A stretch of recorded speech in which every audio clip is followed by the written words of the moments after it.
watching out for you. This is Newswatch 12 this morning. This kind of action doesn't help at all. It's sad. A city is shaken after 2 police officers were killed in what officials are calling an execution-style shooting. Good morning, and thanks for joining us. I'm Casey Kirshner. New York City leaders are now calling the shooting an assassination, saying the brutal attack was in retaliation for the chokehold death of Eric Garner. ABC's Michelle Franzen reports from New York. A brazen and deadly attack in New York City, leaving the police commissioner and mayor shaken. Please bear with us as we try to bring some sense to the madness that occurred this afternoon in the streets of Brooklyn. Our city is in mourning. Our hearts are heavy. Sinking in, 2 police officers shot to death on the streets of Brooklyn in broad daylight. They were quite simply assassinated. Police say the shooter, 28-year-old Ishmael Brinsley, walked up to the parked police car and fired his weapon several times through the front passenger window, striking the officers in the head several times. Police say Brinsley then ran into a nearby subway station where he shot himself in the head. Earlier on Saturday in Baltimore, A female, believed to be Brinsley's former girlfriend, was shot and seriously wounded by Brinsley at her residence, Brinsley posted on social media. which were very anti-police. Those postings alerted Baltimore police, but their warnings about Brinsley's intention to harm police officers arrived in New York City at the same time the 2 officers were gunned down. Their killings incited outrage. To be turned around and executed in our streets. What are we living in Dodge City or something like that? At the end of the day, 2 families was missing somebody for the holidays, and it's wrong. Michelle Franzen, ABC News, New York. The New York Patrolmen's Benevolent Association, which is the largest union representing NYPD, has since released a statement blaming Mayor de Blasio. They also say they've become a wartime police department and will act accordingly. Josephine County Commissioner Simon Hare is formally apologizing to the public after a local man says Hare took his wife's cell phone and texted inappropriate messages to their daughter. Doug Deacon says Commissioner Hare picked up his wife's phone while she went to the bathroom at a bar. He then sent lewd text messages to Deacon's 18-year-old daughter and his 23-year-old niece. In the apology letter, Hare explained that he thought the phone belonged to a friend and simply sent the text to the first 2 people on the phone as a prank. He says the incident is a personal issue and that he is given pause by a culture that will vilify a stupid prank gone wrong. Hare says everything has been resolved with the Deacon's family, and for a full text of that apology letter, you can visit our website at kdrv.com. Police are still looking for a 3rd suspect after a car chase this weekend. Troopers tried to pull over a car around milepost 18 on Highway 66, but that driver took off. During the pursuit, one of the people in the car apparently started throwing explosives at the trooper. Another called in a fake bomb threat at 2 schools in the Klamath Falls area. When the car finally stopped, all 3 took off on foot. One, 25-year-old Levi Cortez of Klamath Falls, surrendered to troopers. A second suspect, William Noble, was arrested after he turned himself into local residents yesterday. And the 3rd suspect, 32-year-old Christopher Sellers, still has not been found. Anyone with information about this incident is asked to call OSP. The Jackson County Sheriff's Office is getting into the holiday spirit by delivering toys to children in need. Deputies traded their badges for Santa bags and went door to door, handing out thousands of gifts. The department has been accepting toy donations for the last few weeks for families who are unable to provide gifts for their kids. This is a chance for us to be involved in their lives in a way that nobody they know is going to be going to jail, nobody's been hurt or injured, and we want them to be able to trust us, so when something bad is happening, they can come to us and not be afraid. About 100 families total received gifts from deputies, and the donation drive has become an annual tradition for the department for the last few years. Now, people have been skating on Ashland's ice rink for a while now, but now it's officially open. The annual First Frost event kicked off yesterday after a very long delay. It was originally scheduled to happen in late November, but warm conditions got in the way of that. The opening event featured a DJ, figure skating performances, ice sculptures, and the event of the rink's own mascot, Chili the Snowman. The rink will be open most days throughout the rest of the winter, with recreational skating starting at 10 every morning. And while it's cold enough to skate, Mount Ashland officials say it's not cold enough to get more snow on the mountain today. After having a few trails open for the last 2 days, Mount Ashland is once again closing their slopes. They say with the rain on the way, forcing mountain officials to close once again to preserve the snowpack. Administrators are hoping that this closure is only temporary, and there's no word on when it'll reopen or how much of the mountain will be skiable. And meteorologist Seth Phillips joins us now. Seth, I'm personally on edge, kind of wondering what's going to happen with Mount Ashland. I definitely want to go skiing soon, but I don't want to say it was a bad idea to open the mountain. I think it was a very good idea. It gave everybody positive hope, but the only problem is it was kind of a little bit of a tease, if anything. And then we are going to be seeing a lot of rain with this next system, and that does not spell good news for Mount Ashland. In fact, snow levels are above 8,000 feet. Not even the highest peaks are getting any kind of snow. It is all just rain with this system. But it seems like things are finally starting to calm down, but this rain will continue throughout the day. Right now, it seems like the northern sections of the south coast are getting a little bit of a break, but all the way from Del Norte up into North Klamath, or really all of Klamath County, getting quite a lot of rain with this system right now. Across the region, this is what it's looking like. 55 degrees in Medford, 48 in Klamath Falls, Brookings checking in at 57. And then Mount Shasta City, which is our NorCal location, in the 40s. For the winds, things have picked up and will continue to throughout the day. Sustained winds of 18 miles an hour. Fog is also a case at the coast with visibilities less than a mile. Looks like wet roads on I-5 at Medford-Barnett Street. And for the, well, Oregon 230, this was all snow yesterday. Obviously today it is all rain. But I'm going to tell you more about that. Plus we have some flooding potentials coming up. All about that in your full forecast. Thank you very much, Seth. With Christmas just 4 days away, shoppers are flooding retail centers this weekend for those last-minute gifts. This year, retail experts say sales this weekend could surpass those on Black Friday weekend. At local stores, shoppers were on the hunt for those last-minute bargains. Just little presents that are sweet and nice and something that would make someone smile. Several stores across the Rogue Valley have extended hours, and the National Retail Federation predicts holiday sales overall will remain consistent with years past. And those last-minute holiday shoppers at the Rogue Valley Mall were treated yesterday to a very unexpected and very festive flash mob performance. Hallelujah. Hallelujah. The performance you just heard is courtesy of a combined choir consisting of multiple Rogue Valley churches and choral groups. The music courtesy of Handel's Hallelujah Chorus. And as you can see, plenty of shoppers dropped by to watch. And remember, you just have 1 day left to enter Newswatch 12's Holiday Light Fight.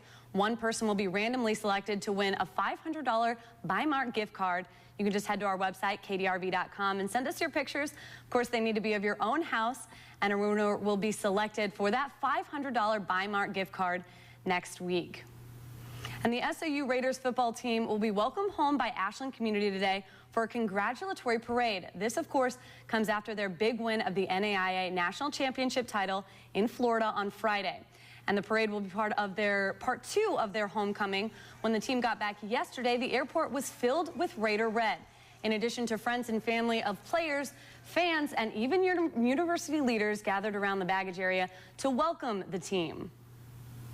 It's an amazing feeling that we're having this warm welcome from our community, and you know, it's a great way to finish off the season. The parade will begin today at noon in downtown Ashland. The team makes its way down Siskiyou Boulevard, starting from the plaza. And while the Raider win lacked the drama of a typical title game, the emotions flowed when the clock hit 0. We'll have more on some of the emotional post-game moments later in sports. And a proposal that's been made to lift the United States trade embargo on Cuba. Coming up, we'll take a look on who will gain or lose if that happens.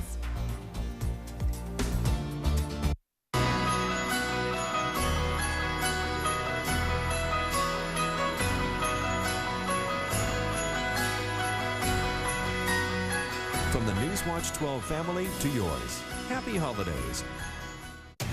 Watching out for you, this is Newswatch 12. This weekend, Raul Castro welcomed a new proposal to lift the U.S. trade embargo on Cuba. Rosa Flores takes a look at who will gain or lose if that were to happen. Everybody loves Cuba, says Jesus Ramos Leuva, an independent contractor renting this cab from the Cuban government for about $10 US a day. He's not allowed to drive tourists. Most of his time is spent donating services to the state, which means driving less fortunate Cubans for free. On a good day, he takes home about $10 US in profit. He hopes that if Americans suddenly flock to Havana, more cabbies like him will be cleared to drive tourists who pay more to get around. It'd be important for that to happen in order for him to make a better living. He's not the only person here expecting to see the American dream come into focus. Lázaro Hernandez says Americans tend to appreciate finer art at higher prices. Others set to reap the benefits? Construction companies giving Havana's battered buildings much-needed facelifts, while hotels and restaurants take care of extra visitors. Not everybody wins if Americans start flooding plazas like this one. So who's to lose? Well, possibly tourists from Canada and Europe who've been visiting Cuba freely for a very long time. Maybe the price go up and more tourists coming, more service, more business coming. Yeah, we don't want to see too many Starbucks and too many McDonald's on each corner. We would like it to be as it is.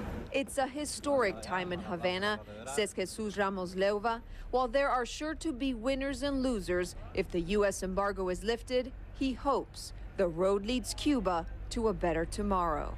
Rosa Flores, CNN, Havana. Boy, it sure looked warm there, and I know that it's a little bit warmer in the valley now, or it's getting warmer. The lack of snowfalls. That's right. We have high pressure ridge building in, and you wouldn't really know it, though, with all the rain that's coming in. I'll tell you how all of that's setting up, plus give you your week's forecast coming up right after the break. But first, here's a live look out at Medford on the Newswatch 12 Weather Cam Network, brought to you by AirportChevy.com. Watching out for you, this is Newswatch 12 this morning. Now, Storm Watch 12 weather with meteorologist Seth Phillips. We've still got the storm coming in. The rain has been falling for almost now 2 days, and it will continue to fall with this system. A very deep atmospheric moisture river is flowing around high pressure and allowing for all of this rain to move into our region. You can see it over the last 6 hours where the heaviest has been in the Cascades, also along Highway 140 at the Jackson and Klamath border. Things have just been coming down, but really the heaviest of the rain has been at the coast. You can see all of these little viewer reports, these storm spotter reports that have been coming in. Now, the reason why you see them disappearing is because they have a shelf life of about 12 hours. So those are the ones that were in yesterday. Now we have more coming in, one that just showed up at Klamath Falls. And we also have a flood viewer report, and that is the Coquille River at Sitcom. It is overflowing its banks and will continue to do so at least until we start to get a break from this storm. Now, we also have a few more rivers that we're taking a look at. The South Umpqua near Tiller, Illinois River at Kirby, the Coquille at Coquille, and also the Smith River at Dr. Fine Bridge. The number you see on your on the left, that is the current stage, and the number you see on your right, that is our flood stage. So you can see that a couple of these rivers are actually over flood stage at this time, not really affecting too many residents, but do keep in mind that these rivers will continue to rise throughout the course of the next day. In the last 24 hours, we've had over 8 inches of rainfall at Brookings. Gold Beach seeing over 6 3/4. Brookings Airport over 4, almost a little bit shy of 4.5. All around, a lot of rain has been falling at the coast. And then, of course, our winds gust up to 69 miles an hour at Cape Blanco and Summer Lake, getting up to 66. So obviously the winds are still playing a factor, and they will continue throughout the day at the coast and in the Klamath Basin. Now, what we're looking at as far as advisories go, our high wind warning still in effect until about 10 o'clock. We could still see gusts up to 70 miles per hour. We have a flood warning in effect for the Coquille River. We also have a flood watch in effect for any of the small streams and rivers around the west side as rain continues to fall. We've also had a few rock slides, a few debris flows, a lot happening with this system.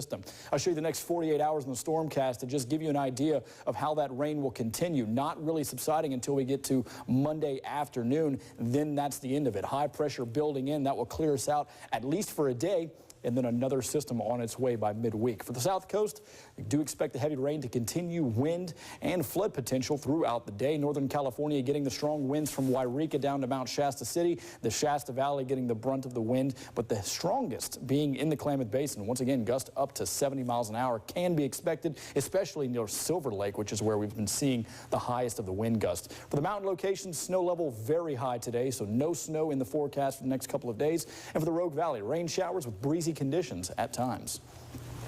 The next 7 days, it's shaping up like once Monday gets here, that will finally be the end of this rain plague that we've been seeing. A little bit of a break on Tuesday with high pressure, and then there it is, another system working its way on Wednesday. Now, this one's going to be a little bit weaker, but it's also going to be stronger as far as it comes with temperatures. You can see that drop from 45 degrees to 36 at Klamath Falls.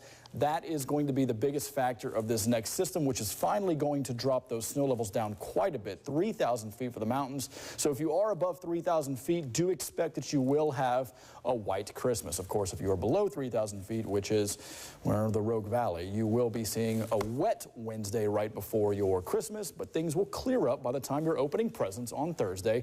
We'll have patchy fog out there, so if you are making the commute to a relative's house, be sure that you do allow yourself extra time and have those lights on, because you will need them, as we are going to be getting a lot of thick fog after that time. But hey, at least it'll be dry for some areas, and the areas that aren't dry will be getting a little bit of snow, so all around good news. Maybe a white Christmas? Well, for yeah, some people. Above 3,000 feet, you will have, Santa Claus will have to be trekking through the snow to get to some people's houses this winter, so. All right. Thanks very much, Seth. You got it. The Southern Oregon football team is back home after winning the NAIA National Championship. Coming up next in sports, a look back at the big game and a look ahead to next year. With Christmas just a few days away, it's your last chance for some of the activities around the Rogue Valley.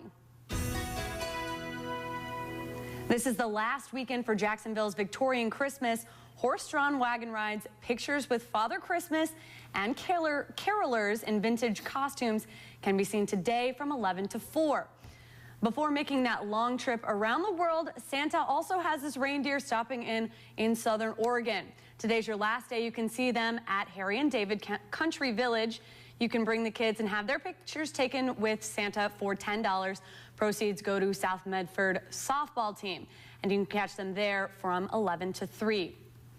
The Southern Oregon football team won their first national championship in school history.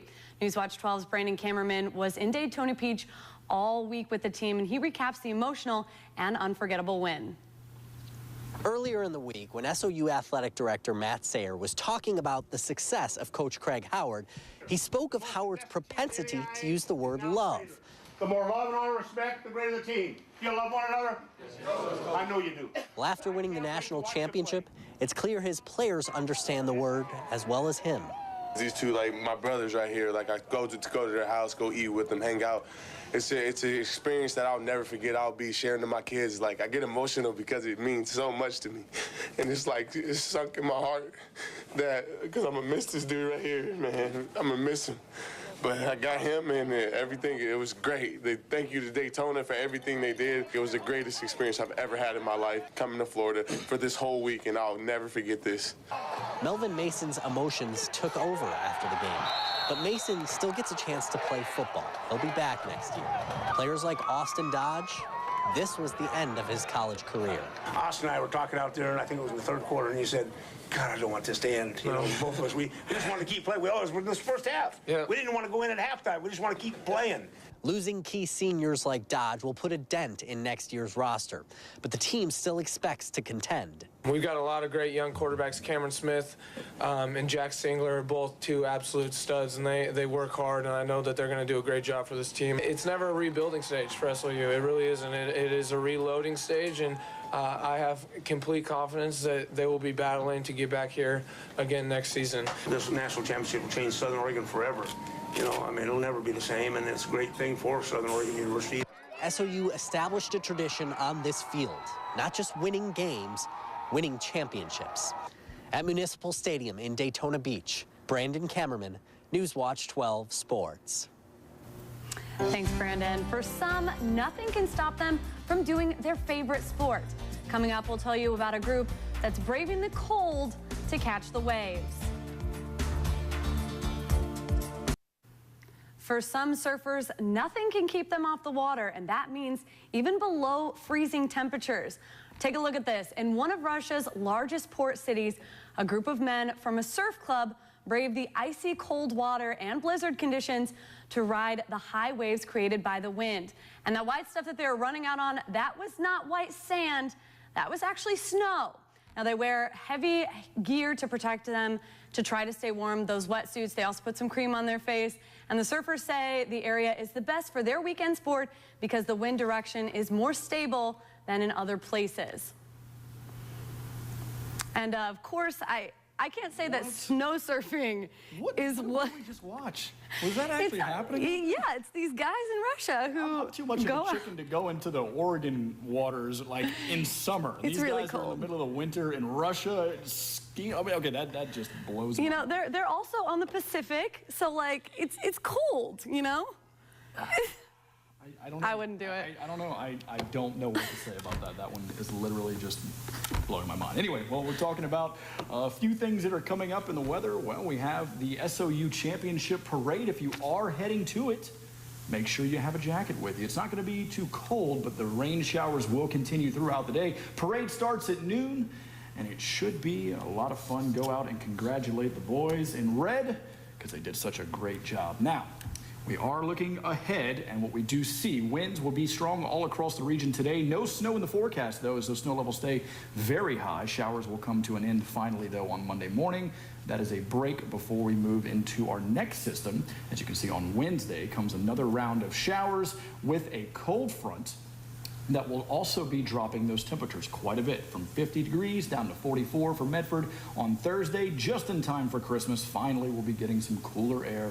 Some areas will get a white Christmas. That'll be areas above 3,000 feet as those will finally start to drop. But if you are below 3,000 feet, it is going to be a wet Christmas or a foggy Christmas.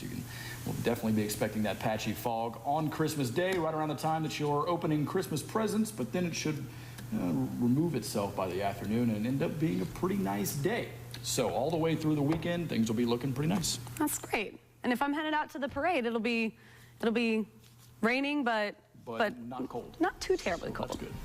All right, coming up next is the show The Flying Nun, and our next newscast, of course, is tonight at 5 o'clock. Until then, you can always get a look at local news, weather, and sports by going to our website, kdrv.com. Have a great day.